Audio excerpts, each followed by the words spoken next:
Hi, I'm Nate Phelps from Press-Gazette Media. I'm here with Lee Behel, who's a pilot of this aircraft, an air racer, and former military pilot as well. Lee, I'm interested in talking today about the GP5 that you have here, Reno air races, everything along that lines. For those of us that, our sense of speed have come from a Cessna 152, tell us what it's like to fly one of these things in a races. What's the sensation of being the pilot? Well, this is a very different airplane for me, too. It handles differently. I'm not a high-time tail dragger pilot, and this is, of course, a tail dragger, so that's a challenge for me. As you can see, you sit way behind the wing, and so the sight picture is quite a bit different. And, of course, this big, long nose, your forward visibility, particularly at slow speed, is impaired just a little bit. But it likes to fly fast, and it is very light on the controls, and it's actually surprisingly easy. Oh, really?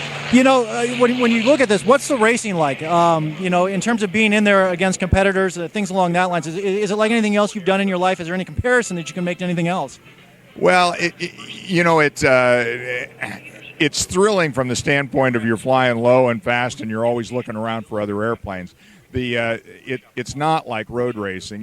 There's not a lot of passing back and forth, but you're trying to always fly your best line and kind of see what happens. So the race, if nothing happens to the airplane, the race sorts itself out very early on, and you hold your position, which is not particularly thrilling to watch because people like to see airplanes passing each other and so forth. But what you really want is a boring race if you're the pilot.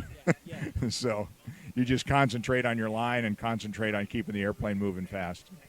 This aircraft, if I understand correctly, has a car motor in it. Is that right, or has that changed? What's the power plant on this aircraft?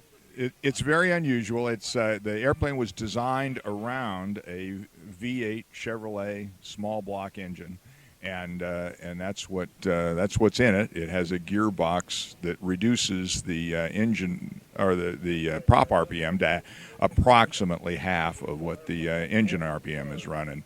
So I turn the engine really fast for an airplane. For airplane standards, I can go up to 6,000 RPM, and the prop will be just below 3,000 RPM, and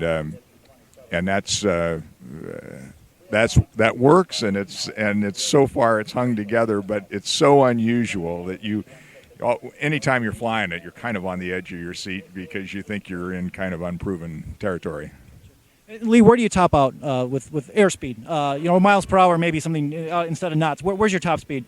So last year I was able to qualify at 363 miles an hour. This year I expect to do a little bit better than that. We've done a couple of modifications to the engine induction system and the gearbox to scavenge oil better, and I think the airplane's capable of qualifying about 380 this year. Unfortunately, 380 won't win. You got to be over 400, but we're creeping up on it, and if we do a little better each year, then we're satisfied. And can you talk about Reno? I mean, when you look at your schedule and what you set your sights for, how big a deal is Reno for you? Well, Reno is the big deal. So that's everything that we aim at. So this is a bonus to be here at Oshkosh. It was frankly a big deal to fly the airplane this far over 2 mountain ranges and so forth. I've been delighted with the reliability so far, but I'm aware of the fact that we're in very experimental territory and so forth. But the airplane's been great so far, and we're delighted. So. And Lee, I looked in the cockpit. I mean, you're a tall guy like me, 6'1", 6'2". There's not a whole lot of space in there. What's it like sitting there? And is this something for everybody?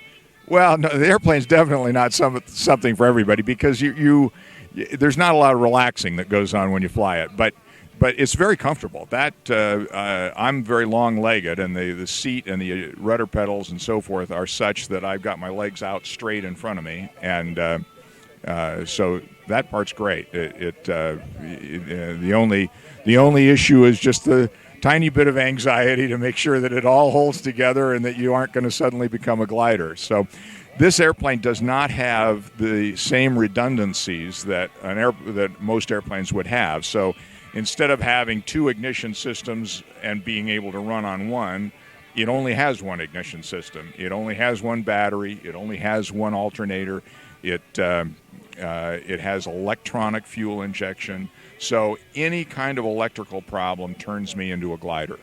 And I just have to be aware of that. And I will tell you, it glides really well. And so at least it'll give me a lot of time to pick a spot and so forth. So. Fantastic. Well, Lee, we appreciate you spending some time with us here today. Best of luck to you in Reno and the rest of the trip you're getting back home to California and things along that line. So for Press-Gazette Media, I'm Nate Phelps reporting live from EAA. We'll be back with another story at noon and another one at 1 live. So tune in, check out the website, and we'll bring some more stories to you. Thanks. Thank you. Lee, right. Thanks a lot. Oh, you're very welcome.